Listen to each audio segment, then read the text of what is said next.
Alright, welcome back everybody. We are going to do a tomato review on this tomato right here, and this is called the Dark Tiger tomato.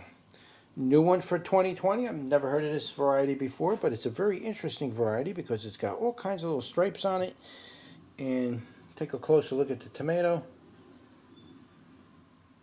You can see all the pattern on it, nice and striped. There are some spots, that's just from the blight. We're starting to get to it.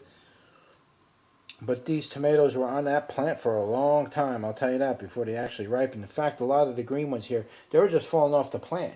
They've been on there so long, they just fell off. And in fact, I stepped on a couple of them because I didn't see that they were on the ground.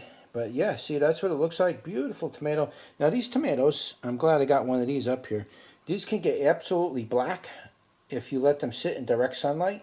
And they will get dark all on the top side of it. And usually the bottom stays orange with that beautiful striping on it. And you can see the pattern on here of the type of striping it'll get. It's a very beautiful tomato, guys.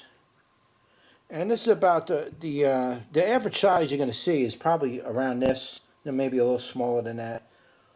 Okay, so that's about the average size for it. But yeah, they do get black on the top. A lot of these were underneath the canopy of other tomato leaves, so it didn't get quite as black.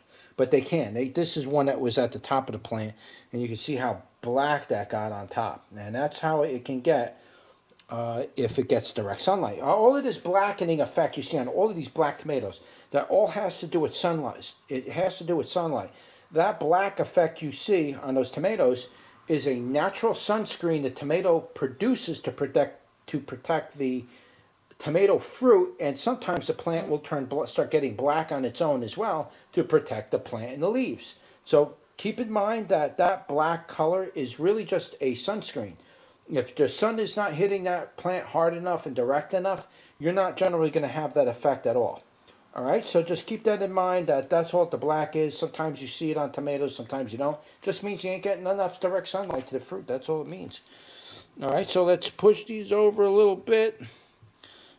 Throw some of these on the scale, give you an idea of the weight.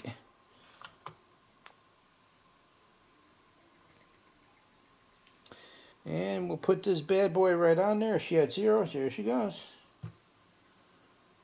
Okay, so 3.7 ounces. That's not bad. And we'll throw this one on there. Giving a sampling, 3.5 ounces. We'll throw one of these smaller ones on there because you will get tomatoes this size as well. They're not all going to be the large size. So you're looking at about 2 ounces. So it can range anywhere from 2 ounces to roughly 4 ounces. You know, you'll get an average range of that weight. So just to give you an idea of that, what's going on with the weight on there. All right, so let's go over to the other side of the bench. Let's give this a Brix reading and give you the Brix. Again, now I said this in some of my other videos. You guys might be getting annoyed with me saying it, but you got to understand, people are coming to these videos years down the road, and they're probably not understanding what the Brix is. So I'm kind of explaining it for future visitors who actually watch this video, and they kind of understand what I'm talking about when I talk about Brix. So the Brix meter I just generally test for people who are looking for a Brix number. I used to get asked that a lot when I first started selling seeds. You know what the Brix is? You know what the Brix is? You know what the Brix is? Well, the Brix is in the video now, so you can just watch the video and it'll tell you what the Brix is. You don't have to email me 500 times asking me what the Brix number is. Okay, it's a 4.75 on the Brix. It's not the highest Brix number for the year, but again, these low numbers have still been coming in with relatively pretty delicious and semi-sweet tomatoes. And so, with that said, we're going to do a taste test on this right now. I'm going to do this other half. So far, so good. It's a very tasty tomato, actually. I'll be honest with you. If the sweetness was too high in a tomato like this, it wouldn't taste right. This tomato tastes better without the sweetness. It's one of those kind of varieties. Alright, so with this variety here, we're going to start off with the sweetness. Sweetness wasn't bad. I'm going to say it's about average on the sweetness. I'm going to put that at 25 on the sweetness. It wasn't very strong, but it wasn't low.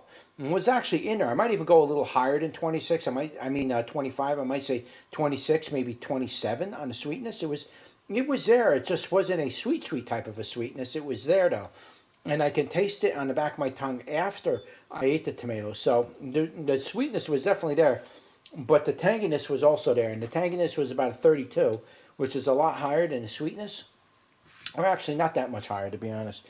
It wasn't that much higher than the sweetness, but it was very prominent, and that flavor, if that sweetness was too high, that flavor wouldn't taste right with this kind of tomato. Some tomatoes, in some cases, if there's too much sweetness on them, they don't taste right. It really throws that balance out. A tomato sometimes tastes better without any sweetness on it, or very little sweetness on it at all. And this is one of those tomatoes. It tastes good just the way it is without too much sweetness. It has some in there, but it has enough just to balance off that acidic type of effect that you're getting from the tanginess. So the tanginess was about a 30 to 32. That's where I'm going to put that tanginess, somewhere around there. Again, the sweetness was about a 26, maybe 27. You could go on that one, 26 and a half if you wanted to split hairs. Now, tomato flavor. The tomato flavor was incredible. Again, when we talk about tomato flavor, we're talking about the prominence of the flavor in the whole flavor profile. How strong was that flavor? How dominating of a flavor was that tomato flavor? This one's going to get an 8, guys. This one was pretty dominant. I had a very dominant flavor from the time I just started eating it, all the way to the point of the aftertaste, which hung around in the back of the tongue. And it really settled in on the sides of my tongue more, and the very back of the tongue. That's where my taste buds, my very sensitive taste buds, are in the very back part of my tongue. And I really pick up on the flavors a lot when I eat these tomatoes. And this one really hit that region very, very well. The tomato flavor was very prominent in this particular variety. So with this one, we're going to go into 8 on the tomato flavor. Moisture was very moist. Once you let them ripen, don't eat them green because they don't taste like green. But if you let them ripen and you let them sit out on your table for a day or two, they will get very moist. So we're going to go with this. We're going to go about, I'm going to say 7 on the moisture. It was pretty moist, guys. It melted in my mouth. Parts of the tomato wasn't quite a 7. Some parts were a little bit more firm, but that's more of a texture issue. The tomato moisture was all there. Believe me, when I went to squeeze some of the seeds out of it, it just poured right out. I mean, this is a moist tomato. But it was good. The whole effect that it delivered, that whole flavor package right to the back of the tongue, that's where it was happening. Moisture needs to be there to do that. If it's not, it's going to work its way back, and it's just going to kind of just be off-putting when it does that. So, yeah, definitely a little higher than normal. A sweet spot for moisture is between 6, 6.5. We're going on a 7 on this one, so it's a little higher than normal, but it worked perfectly with everything else. I'm really giving this tomato a high rating because I really like the taste and flavor of it. Tardy sour, there was a little bit of tardiness in there. It worked really well with the tanginess of the tomato. The tanginess is generally the acidity part of the tomato, and that works together with the flavor. That tardiness is just a little side effect that you feel a little tingling in the back of your tongue, or sometimes by your jaw, or sometimes you get like a mouth puckering type of an effect. That's what I'm specifically referring to when I talk about tardiness. This one had a little bit of that, so I'm going to give the tardiness a 1.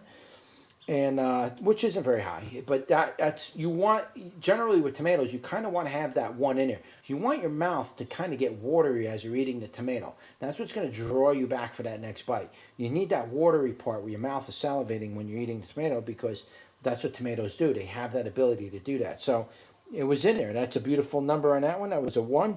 Undertones. There were no undertones. It tasted perfect, like a really good flavored tomato. No weird earthy undertones, nothing like that. Texture was also very good. We're going to put that at about a 6.5 in the texture. It was nice and soft in your mouth. It melted in your mouth. Though there were some parts by the very center, the center core of it, some parts of it was a little bit stiffer and, harder than others. Maybe it just didn't ripen up quite as good, but the general, all the outside flesh and all that stuff, that melted in your mouth right away. It was very, very nice. And if you would have cut that up and put it in a salad, it would keep consistency, so it's not going to fall apart on you in a salad. So it was just a very nice texture, and so for the texture, we're going to go 6.5 on the texture. So it's a pretty high number for the texture, but that's where I think I'm going to stay with that number. Production-wise, production was actually really good on this tomato for first time growing it. I'm not sure if it's a determinate offhand, but it did grow to a certain size. It had a whole bunch of tomatoes that were sitting on a plant like this, green, for a long time though.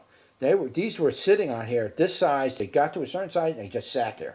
They sat there. They literally sat there so long they started falling off the plant, and they're still not even ripe.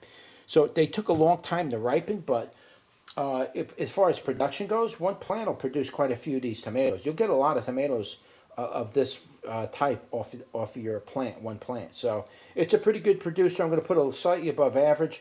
We'll probably go with a 5.5 on production. I'm not going to go too high, but 5.5 is a little bit above average, so I think it was pretty good variety for production. Now, how do I rate this tomato from 1 to 10, 1 being the highest? I would probably rate this tomato at probably around a 3. It's a very delicious tomato. Everything kind of falls into place. I mean, the only thing that may have been a problem here was the lower sweetness, but again, guys, not everything has to have sugar sweet on everything for it to taste good. Sometimes certain varieties of tomatoes don't need that sweetness. That sweetness would have been off-putting a little bit with this tomato. And just because of the way the tomato flavor and the tangy part was. I mean, the tangy part was, and the tomato flavor, for some reason, they just worked really well together. And if you would have added too much sweetness, I think it would have been kind of off-putting. So it had enough sweetness in it to kind of mild things off and blend the flavors well. It really infused everything together. But if it was too sweet and you started tasting like a sugary sweetness, I think that would have not been, I would actually give it a low rating because it would have been too sweet. So other than that, I mean, this is a great tomato. It's also very aesthetically pleasing. You put these tomatoes out for your guests to come over to slice up, or you put them out on the table, or you slice them up and put in the salad, or, just let your guests kind of, gobble it up with the eyeballs, eye candy here. And I'm sure they would have appreciated that. And it's a real nice piece. It's definitely something you want to show your neighbors. If your neighbors grow in garden, you'd probably say, hey, check these tomatoes out. It's a good piece. It's a nice conversation piece. And definitely, if you're a tomato collector, this is definitely a variety I would recommend adding to your tomato collection. It's a very interesting variety. Now, offhand, do I know who made this tomato? Offhand, I don't know anything. So what I'm going to do is I'm going to put all the information I do get in the description of this video below, and I'm also going to put it on my website. However, keep in mind, if I do any updating to the description, I don't normally go back to my videos and update the videos down the road. So if you're looking for information on this tomato, you're going to have to visit the website to see if there's any updates there. And again, you can't depend on what I did in the video, as far as the information, if it's leaving information out or I just didn't update it.